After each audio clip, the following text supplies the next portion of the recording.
ఇక తదుపరి రాశి ఒక్కసారి చూసుకున్నట్లయితే కన్యా రాశి. మరి కన్యా రాశి వారికి కూడా ఈ వారం ఏ విధంగా ఉండబోతుంది? అంటే ఆదివారం 19వ తారీఖు నుంచి శనివారం 25వ తారీఖు వరకు వీరికి ఏ విధంగా ఉండబోతుంది అంటారు? తప్పకుండా అమ్మా. కన్యా రాశి వారికి చాలా అద్భుతంగా ఉంది, అద్భుతంగా ఉంది, అద్భుతంగా ఉంది. ఓకే. అన్నింటా అద్భుతంగా. వేరే అసలు ఎలాంటి ఇబ్బందులు లేవు. కానీ గత 1.5 ఇయర్ నుండి వీరు పడ్డ ఇబ్బందులు వీరి మనసుకే తెలుసు. ఓకే. మామూలు ఇబ్బందులు కాదండి. ఇక మొత్తం 6లు 4లే. భయంకరమైన ప్రాబ్లమ్స్ అంటారు. ఇప్పుడు ఏ పని చేసినా అవలీలగా జరగడము, విద్యా ఉద్యోగాలలో లాభాలు, కొత్త పనులు ఏవైనా అనుకుంటే ప్రారంభించడము, అన్ని వ్యాపారమందు మంచి లాభాలు, ప్రయాణాలలో లాభాలు, బంధువులతో కూడి ఉండడము, నూతన వ్యక్తుల పరిచయాలలో లాభాలు, పూర్తి పనులు అయ్యేటువంటి పరిస్థితి. ఏమైనా పనులు కాకుండా ఆగిపోయాయి అనుకుంటే మాత్రము తప్పకుండా ఈ వారం ముందుకు వెళ్ళేటువంటి పరిస్థితి.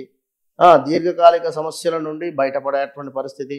మనస్సునందు ఎంతో సంతోషం కావచ్చును, కుటుంబంతో మంచి కాలక్షేపం కావచ్చును. అంటే ఎంతో ఉక్క పోసిన తర్వాతనే గాలి వస్తుంది అన్నట్టుగా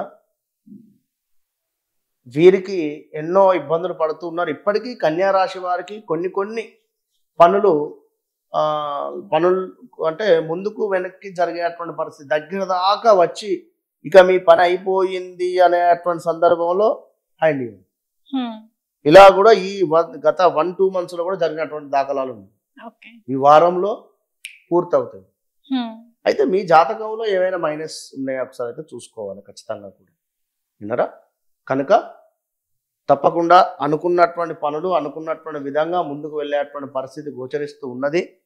ఇంకా ఈ యొక్క కన్యా రాశి వారికి చూసుకున్నట్టయితే వివాహం కాని వారికి ఈ వారంలో తప్పకుండా వివాహం జరిగేటువంటి పరిస్థితి అయితే ఉన్నది.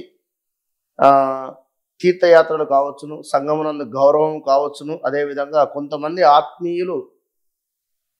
ఆత్మీయులుగా ముడిపడేటువంటి పరిస్థితి. ఈ వారం అంతా కూడా చాలా అంటే చాలా బాగుంది. మరి బాగుంది అన్నా కూడా దిష్టే. ఓకే. కనుక తప్పకుండా బాగున్నా బాగోలేకపోయినా అమ్మవారి దర్శనం అనేటువంటిది వీరికి అత్యవసరం.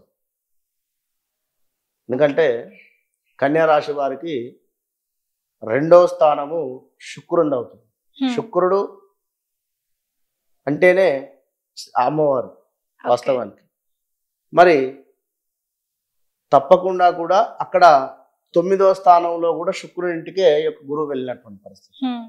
వృషభంలో అక్కడ అమ్మవారే, ఇక్కడ అమ్మవారే. కనుక మీరెంత అమ్మవారికి సంబంధించినటువంటి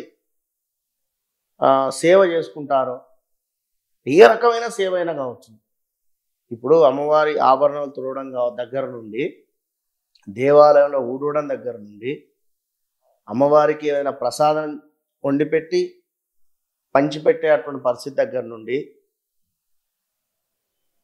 ఏదైనా అమ్మవారికి సంబంధించినటువంటి దేవాలయంలో డొనేషన్ ఇచ్చేటువంటి దగ్గర నుండి, ఏదైనా అమ్మవారికి సంబంధించినటువంటి దేవాలయంలో గంట కావచ్చును, లేదా ఏదైనా వస్తువు కొనివ్వడం కానీ, లేదా కిరీటం కానీ మన స్తోమతకు తగ్గట్టు ఇలా ఏదైనా పని ఏదైనా స్తోత్రాలు చదువుకోవడం కానీ చేసుకున్నట్టయితే సూపర్ ఫలితం వీరి లైఫ్ టైంలో మొత్తం కన్యా రాశి వారికి బాగుంటుంది.